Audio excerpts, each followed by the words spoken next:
Today we're going to do a wacky bare bones tour of the Behringer PMP 4000.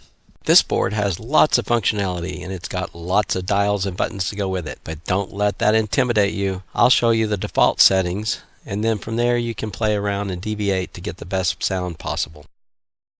To unpack the soundboard from its carrying case, you just flip the front latches, open the case. Inside you'll find a power cord, two adapters for the speaker wires, and then there's also a foam pad that you need to remove which holds the soundboard inside the case. Just lift the soundboard out of the case and set the case aside. We're going to take a 20-second tour of the mixing board.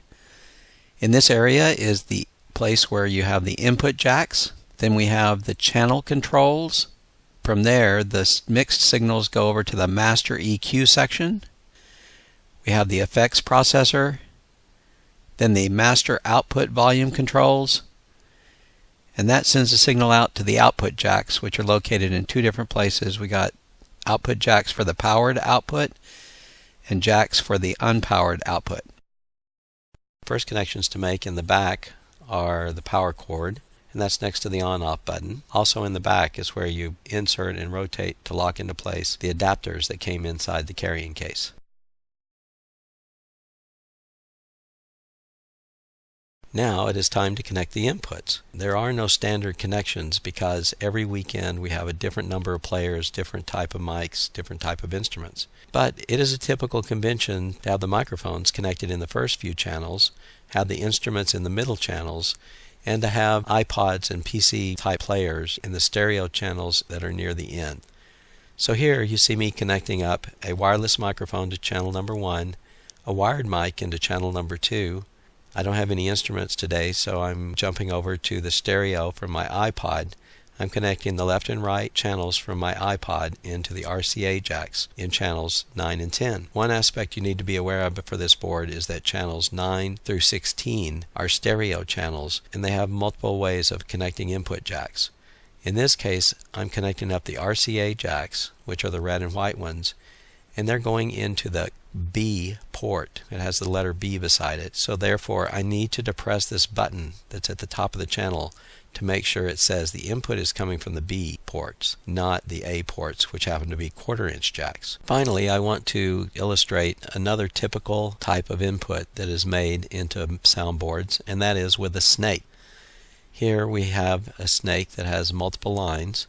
A snake will always have the lines numbered 1 through N, depending on how many lines there are in the snake. And as you can see, I've already connected to our input jacks 1 and 2 some microphones directly, so I'm going to skip lines 1 and 2 of the snake and find line number 3 and connect line number 3 into input jack number 3 on the board. Then I'll find the 4th line and connect it into the 4th input jack, etc., until I get out to input jack number 8. And that's what the snake connected to this board will look like. On the other end of the snake is the box that sits up on stage, numbering 1 through N, and I need to connect my instruments and my microphones into the various input ports. And again, following the typical convention of putting mics first, I'm going to put the first stage mic into the snake box number 3, which then, because of the way I connected the snake back at the soundboard, the microphone on stage is going to be channel number 3. The purpose of the snake is to carry many different channels from the stage to the soundboard in a nice, neat, pre-bundled set of wires. Final connections to be made before powering up the system are to the speakers. Here I'm connecting the powered output jacks to some typical house speakers. I've made all my connections and I'm almost ready to power on the system, but before I do that I need to make sure that the volume is down on all of the channels, and in the main section the volume is also down. This prevents pops and squeals and avoids potential damage to the system during the power-up cycle. Now we're ready to power up the system. The power button is in the back, and when you power up, the various lights should come on. The next step is to check to see that you're getting sound. You make sure that the mute button is off, in other words, the light is not on, which means that channel is active. And then you increase the main volume and the volume on that channel until you hear a sound out of the mic and you know the system is up and running and is connected correctly. And finally, as promised at the beginning of the tape, I'm going to talk a little bit about the default settings for the dials As I said at the beginning, these are just places to start. The top button controls how much signal goes through the rest of the entire channel. A good starting position for that is 12 o'clock, but if you've got a really strong signal coming through, you may need to lower that, or if you've got a very weak signal, you may need to increase it. Next are the three high, medium, and low EQ dials. Those should be set to 12, and minor adjustments can be made to those to improve your sound quality in that channel. The next two red buttons are monitors 1 and 2, and those can be set to 0 unless you intend to send a monitor sound to a different room. Effects can be set down to 0, and the pan should be set at 12 so that you get the same signal strength out of the left and the right. Finally, the sliders should be set in a way so that the sound is pleasing and properly mixed in the house.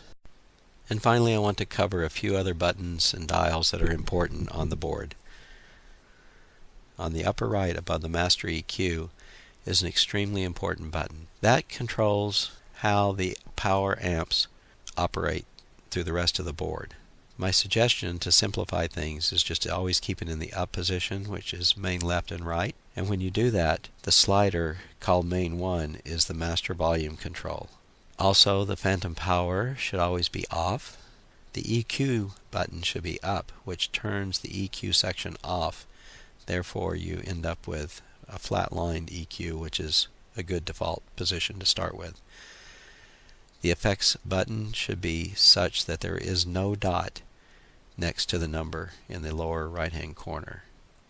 If the dot shows up, then you've got effects on, and you could be causing some reverb or some sound that you do not wish to have. And then the effects dials should be all down to 0. And one last tip about preserving the health of this mixing board. The amps have fans that draw in cool air and vents under the bottom that expel the hot air. Do not block the fans or the exhaust vents. Be careful to not place the mixing board on a thick towel or rug or tablecloth. This has been a bare bones tour of the Behringer 4000. I encourage you to continue to learn this craft. It's a great way to serve the performers, the audience, and the organizers of your event. See you next time.